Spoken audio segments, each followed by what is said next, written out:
Whoa, you getting rid of all of that? Yes, 'tis the season to let it go.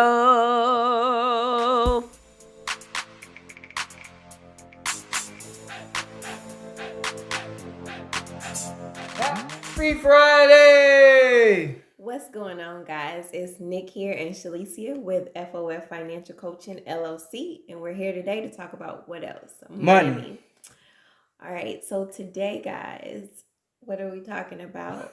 The topic for today is the attachment to stuff and overall how it affects our finances. A lot of times we do get really attached to these things, and so that could be problematic sometimes, you know? It can. As of this week, I have started to go through the house and straighten up and get rid of things. Yes. And I have found it to be very challenging to let go of certain items. And and from that same point, and you found it challenging to let go of them items, where do you feel like that comes from? Like as far as like letting things go when you're trying to get rid of things, or why you want to hold on to them? Where do you think that comes from?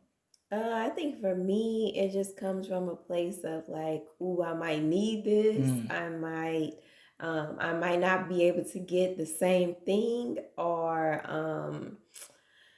I don't know, like maybe I have an attached memory to certain things. I think those are some of my like, oh, I don't want to let it go yet type of reasons.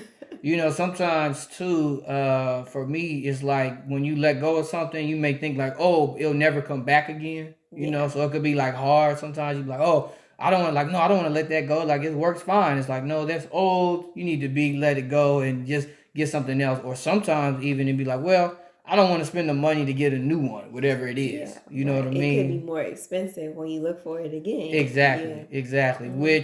But in the long term, it's like you definitely do need to get whether it's new clothes sometimes. I'm not saying you got to get everything Gucci, Louis, and all that. But there are times where it's good to get some new clothes, right? Yeah. There are times to get those necessities, things that we need, you know. And so to never get something new is not always a good thing. And so we got to figure out where that comes from. But I think we talked about it a little bit. I think it really comes from within us, right? Like there's something in us that wants to hold on to these things. And it's like, well, why do I want to do that? So we got to figure out a way to overcome it. And I think that's what we're going to get into. It's kind of how to overcome some of that. So a great way to overcome it is you got to first ask yourself the question, where does this attachment for stuff come from, right? And so we talked about that kind of in the last segment. But I think it's important to ask yourself that question. The next thing to overcome it is you got to be very honest, all right? Very honest, and ask yourself this question. Is what do you really value in life? Like, what are the things that you actually value? So we can kind of give a quick example of this. So, honey, I'm going to ask you this question. What are some things that you actually value in life, in this life? In this life, I think for me, I value relationships with people. I value good friendships and fellowship with people. I also value memories. Memories are a really big thing for me. Like just looking back and reminiscing, and it's so huge. It's huge for me. That's something I really value. Yeah, I know memories are a big thing for you. You know, and so if I asked you, okay, honey, would you rather go on a trip or would you rather get a bigger house? Which one would you select? I would probably select the trip. So why would you select the trip? Because that's the time to make memories. Right. Look back and reminisce, and I love laughing. Right. Because for you really value those memories, so you value those experiences, right? And so since that's something that you really value, would it make sense for you to be attached to, let's say, a big house, or to be attached to, let's say, a whole bunch of clothes? Like, would you rather spend your money on a whole bunch of clothes, or would you rather spend your money on going on trips? Yeah, for me it would be trips. Right. Still. And so when you start to look at what you actually value, then you can start to detach yourself from things that, like, why am I getting this anyway, right? Because it's not even a part of my value system. It's not even a part of something that I really care about. Right. As opposed to somebody, if they're like a high fashion person and they really care about fashion and certain clothes and different things like that, it's not to say that they shouldn't get those things. It's just to say that, okay, if you value this so highly, well, where does that value come from? And then on top of that, how can you do it in a responsible way, you know? Right, absolutely. And so for me, I think the thing that I think of is like growth. You know, I think one thing I do value is growth and like achievement and like, you know, accomplishments, like not in the sense of like do whatever it takes to get there, but when I'm able to accomplish something or knock something off the list, I'm like, thank you, God, and then I get to check it off the list. It feels good for me, you know, for me personally. And so to be able to grow, and I think about things from like a generational standpoint, like what are things I could actually pass down, not just knowledge or wisdom. But I think about in terms of like actual, like will I be able to pass down money to the next generation and those types of things. And so the things that I value typically go toward, okay, I'm okay with spending money on, whether it's trying to get property, whether it's trying to pay off a house, like things that I feel like hold value for longer periods of time. Yeah. But that's because I guess it's just something I value is that achievement and that growth over time. That's something that I care about. And I think for me too, it's the same over the long period of time. Because Lord willing, I'll have my mind, you know, for a little while, a little longer, Lord willing. Right. But I think those memories are things that I can hold on for a longer time or even share with the next generation. Gotcha. Yeah. And so that's why I know, honey, we probably gonna have to get new phones soon because I know you want to take new pictures. You want the better camera because that's my big thing for my wife. Pictures all day, every day, all the time. Memories. Oh my goodness, I'm not a picture person. Now that we've talked about ways to overcome this attachment to stuff, to things, whatever it may be, whatever things that you like, you know, we don't want to be so attached to them. But now we talk about overcoming it.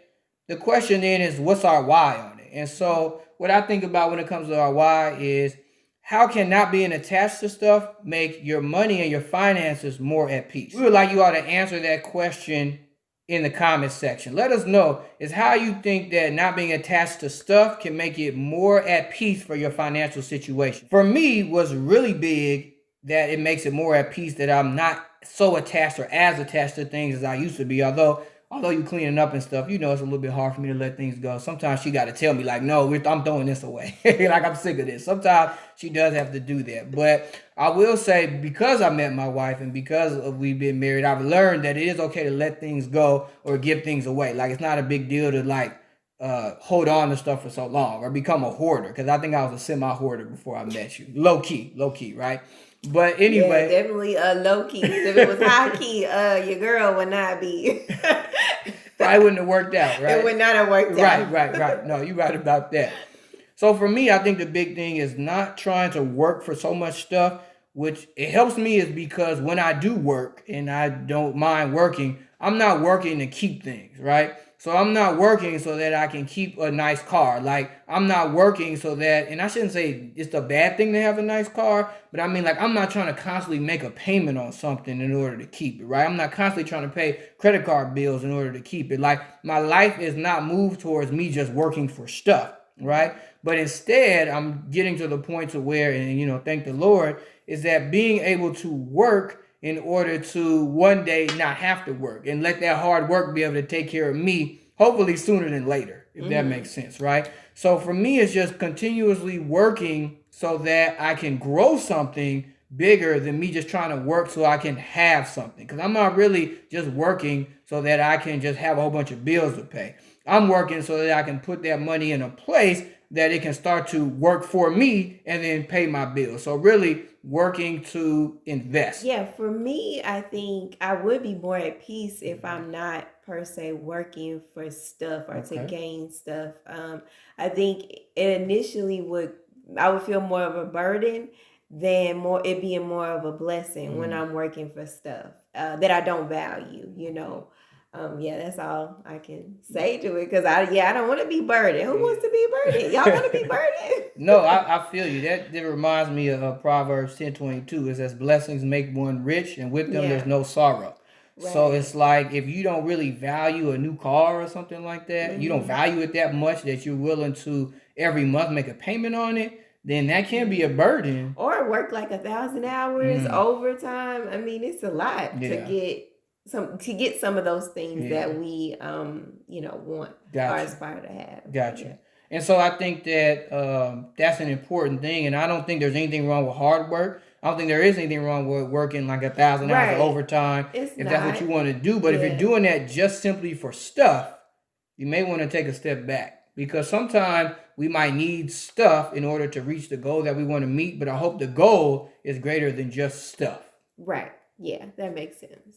And so overall, when it comes to your finances, I hope that you all get this. If you don't get anything else of what we're saying, is that there's definitely more to life than stuff. It's okay to have nice things. It's okay to work hard for those nice things. But if your goal is just something that's right on the surface, it's going to be hard to just keep that goal up, right? It's going to be hard to keep a shallow goal going when all that stuff can be blown away, can be stolen, it can burn down. Right. All of those things can happen so swiftly and so easily. And so it's okay to acquire some things, but if you're so attached to them that it's like, you can't even function without them, it may take some time to step back. And if you're getting to that point, you may see that your money is just going on that direction, because where your treasure is, where your treasure is, your heart will be also. So if all your treasure is just going through money and stuff, your heart's going to be there. So when it crumbles, you might crumble too. And we don't want that to happen. So financially, I want you all to have some wisdom, right? I want you all to assess, why in the world are you so attached to these things?